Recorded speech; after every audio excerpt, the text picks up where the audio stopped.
Yo, what's up? Welcome back to another episode of The Source. Nice little Tuesday night last night. We went 6-4. My top bet, Houston plus 10.5, did not hit. Pretty disappointing, but let's shake it off. We were in the green. We plus 1.27 units, so solid. Let's keep that going. We got 9 games tonight. Let's go. Welcome to The Source. The Source. Source. Hey, get the Source. First up, Phoenix on the road in Charlotte for a 7 p.m. tip. Total set at 229.5, and this line opens up at Charlotte plus 10. This line has stayed at Charlotte plus 10 despite the public being heavy on Phoenix all morning. I actually saw a couple books that had it down at 9.5. Honestly, just too many question marks in this game. Kevin Durant's debut with the Suns, I'm sure that team's going to be good as hell come playoff time, but in his first game with the team, am I trying to like double digits on the road? No. And at the same time, I'm also not trying to bet Charlotte. Yeah, they've won 5 in a row, but LaMelo Ball was cooking. He was a big reason they won 5 in a row, and now he's out for the season. So I'm just going to skip this game. Let's move on. Chicago is on the road in Detroit. Another 7 p.m. tip here. Total set at 222, and this line opens up Detroit plus 5. Not much data up for this game yet as far as where the action's at. Nobody has it up. But from what I can gather, it looks like the public is pretty heavily leaning towards Chicago as expected. Line has already moved a full point. Went from 5. We're now looking at Detroit plus 6. Let's take a look at our spreadsheet. According to the model, the line for this game should be Detroit plus 7.25. So we're looking at a slight lean on the Bulls. Well, I guess I should mention that the Bulls have beaten the Pistons 13 straight times. 13 straight. These are division rivals. And the last time the Pistons beat the Bulls was March of 2019. 4 years ago. And Chicago isn't just beating Detroit, they're covering as well. In those 13 wins, they're 11-1-1 against the spread. If you remember from yesterday's video, I took the Raptors to cover against the Bulls last night because Toronto's offense features the mid-range shot, and I thought that would throw the Bulls defense off guard. Well, guess who else has an offense that features the mid-range shot? The Pistons kind of do. Look at their shot distribution in the month of February. Just 23rd at the rim, 6th from mid-range, and 15th from three-point. Now, the Bulls just saw an offense that features the mid-range shot literally last night, so I don't know how off guard it's going to catch them. Also, the Bulls, I should mention the Bulls on back-to-backs, 5-1 against the spread on 0 days rest this year. Pistons are getting Bogdanovich back, but they're going to be without both Isaiah Stewart and Jalen Durant tonight. That's both of their bigs. They're starting 4 and 5. Now, here's where it gets weird for me in this game, because the Pistons are going to start Marvin Bagley at the 4 and James Wiseman at the 5, right? Those are their backup 4 and 5, technically. Those dudes are balling right now. Both are playing very good basketball. So missing 2 starters for the Pistons is obviously huge, but the guys that are replacing them in the starting lineup are arguably playing better than the people they're replacing, and both of them are young guys. Both of them can run 30 minutes. Meanwhile, like I said, Chicago's on the back-to-back. They have veterans, and last night, DeRozan ran 35 minutes, Levine ran 38 minutes, Vucevic ran 31 minutes. If this was earlier in the season, this would be a spot I would go sharp and take Detroit, but I just can't get over the fact that Chicago is a game and a half out of a play-in spot right now. They can't afford to take a game lightly. The Pistons are just so bad, so I don't care how public it is. I'm on the Bulls. Give me Chicago -6 next game. Cleveland on the road in Boston. We got a 7:30 p.m. start. Total sitting at 217.5, and this line opens up Boston -6.5. So check this one out. We got a ton of sharp money in on Cleveland, and the books react to it. This line has dropped a whole 1.5. We're now looking at Boston -5. Let's take a quick look at the spreadsheet. According to the model, the line for this game should be Boston -1.53. So we're looking at a decent lean on Cleveland here, about a 3.5-point lean on the Cavs. Look, I'm on the Celtics here. I knew I was betting Boston in this spot the second the Knicks beat the Celtics the other night. You got Jaylen Brown coming back to the lineup.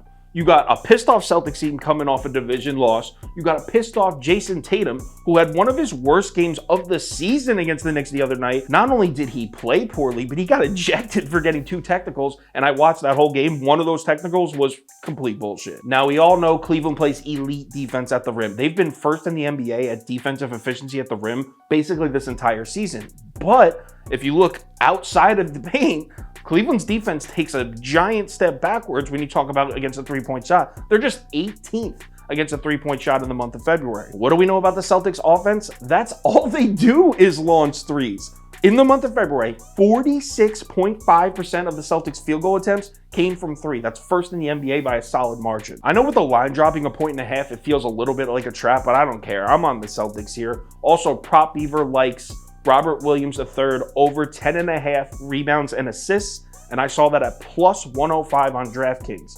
So, Robert Williams over rebounds assists, Boston -5 next game. Phillies on the road in Miami, another 7:30 p.m. tip. Totals down to 215.5, low for today's NBA, and this line opens up Miami +1. Not a lot of data in for this one either. Most sites don't even have it up yet. But from what I can gather, public's pretty heavy on Philadelphia, and the line's already moved the full point. We're already looking at Miami +2. We got a doubleheader here. These two teams just played the other night. If you remember, we had Miami +6.5. We faded the public and cashed. Miami squeaked out a win in Philly. But you know how these NBA doubleheaders go. More often than not, they split 1-1. Also, Max Strus may not play for Miami. He came in clutch off the bench the other night, hitting some threes. And when you're dealing with a team like the Heat that struggle offensively, you can't afford to lose a shooter, especially against a team like the Sixers. No need to ramble on about this one. I'm on the Sixers. I'm betting the split.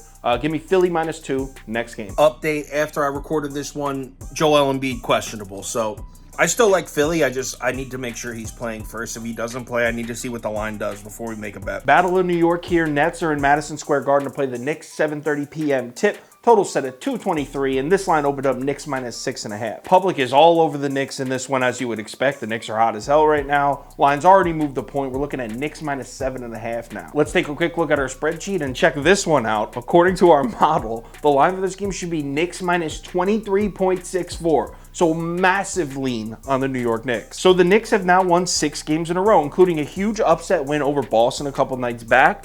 There's a lot of positivity surrounding the Knicks right now. I'm loving it. I'm a Knicks fan. And on paper, this is a great matchup for the Knicks. The Nets offense is so reliant on the three-point shot. And the Knicks, with Mitchell Robinson protecting the basket, the Knicks have elite perimeter defense. So a great matchup on paper. But there's a couple really scary trends here. Number one, the Nets have owned the Knicks recently. Brooklyn is 9-1 in their last 10 games against the Knicks. Granted, majority of those games were Kevin Durant, Kyrie Irving, James Harden. This is a new Nets team, but still, the Knicks always choke against Brooklyn. Also, this is a division rivalry game late in the season between the 5 seed and the 6 seed shuffling for playoff seeding. This is a huge game. It just has the feeling of one of those games that's going to be close. Obviously, I'm a Knicks fan. I would love to lose this bet. I hope it's not close. I hope the Knicks win by 50. But I have to take the points. I think this one will be a battle. Hopefully the Knicks pull it out. But as far as betting, give me Brooklyn +7.5 next game. Lakers on the road at Oklahoma City. This is an 8 p.m. tip time. Total set at 229.5. This line opened up Oklahoma City +1. This line's kind of all over the place. It was OKC +1, then it was OKC -1, then it was +1 again. Now it looks like we're looking at OKC -1, and actually it looks like it just moved to 1.5. Looks like the public slightly leaning the Lakers. Sharp money definitely leaning Lakers. Let's take a quick look at our spreadsheet. According to the model, the line for this game should be OKC +2.57, but the model doesn't know that LeBron James and SGA both aren't playing. This is a crazy statement to make, but I kind of feel like I trust Oklahoma City without SGA more than I trust the Lakers without LeBron James. That's crazy, because if you hold the lineups next to each other and look at them without those two players, it's clear that the Lakers have a ton more talent. But this Oklahoma City team plays well together. They trust each other. This Lakers team is still learning how to play together. Gilgeous-Alexander is obviously the most important piece on Oklahoma City. Since he got hurt, they're 0-3 straight up and 0-3 against the spread. That being said, they played the Kings twice and the Suns. It's a tough stretch of 3 games. Here's the part that's really holding me back from betting OKC tonight. It's their shot distribution. They take such a large majority of their shots at the rim. 4th in shot frequency at the rim, 27th from mid-range, 18th from three-point. Believe it or not, the Lakers have actually done a pretty good job of protecting the basket recently. You think that the Lakers defense is trash because their scores are so high, but a large reason for that is the Lakers play such a fast pace that teams are just getting a ton of possessions. LA was actually 10th in the NBA at defensive efficiency at the basket in the month of February. So this is a top 10 defense protecting the rim right now. Look, I like the Lakers in this one. I like them in this spot. The thing is, the line movement's weird. With these 2 injuries, makes it a little bit more of a toss-up. There's just a little too many moving parts for me. So I'll say Lakers +1.5. Maybe it makes the final ticket for a half unit. I might not bet it at all, though. Next game. Update. After recording this, Anthony Davis was ruled out, so that explains the line movement. This sounds crazy, but that actually makes me like the Lakers more. Because now the line movement isn't a mystery. That's going to send the public all the way over to the OKC side. So I'm down. Let's see what the line does, but I'm probably going to end up back in the Lakers when it's done moving. I'll let you know on Twitter. Memphis on the road in Houston. 8 p.m. tip-off here. Total set at 230.5, and this line opens up Houston plus 9.5. Public is all over Memphis here. Everyone's betting the Grizzlies as expected. We're talking about the Rockets. Line moves up a half point. We're now looking at Houston plus 10. Let's take a quick look at the spreadsheet. According to the model, the line for this game should be Houston plus 6.12. So we're looking about a 4-point lean on the Rockets. Do I dare bet the Houston Rockets again? Do I have the stones to do it? Well, for starters, we're talking about the Grizzlies on the road against a Western Conference opponent. And if you watch this channel, you already know what I think about that. Memphis is just 3-14-1 against the spread on the road against the West. If you were watching this channel a month ago, you know we've been riding that trend all year. When Memphis goes on the road against the Western Conference opponents, you just fade them. But since we're talking about concerning trends, I have one that's really scary for the Rockets. So Houston just played last night, right? They lost to the Nuggets. On back-to-backs, the Rockets have not performed well. Houston is an NBA worst, just 2-7 against the spread on 0 days rest this season. Good news for the Rockets, though. Kevin Porter Jr. is going to return to the lineup tonight.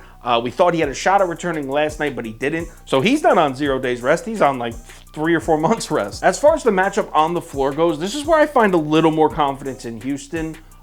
We know Memphis is going to attack the basket. They're 4th in the NBA in shot frequency at the rim in the month of February. We know they're coming for the rim. But the thing is, Houston actually did a decent job protecting the basket last night against Denver. The Nuggets beat up on the Rockets last night because they were splashing jump shots. Jamal Murray, Michael Porter Jr., that's what the Nuggets did to Houston. Inside, Houston actually held their own. If you look, I think Jokic only had like 14 or 16 points. Memphis does not have the shooting that Denver has at all. And if Houston comes out and plays that same tough interior defense that they did last night, I think they keep this game close. I'm doing it. I don't care. You're all welcome to fade. I'm boarding the Rockets train. All aboard. Everyone get in the Rockets train. Give me Houston plus 10.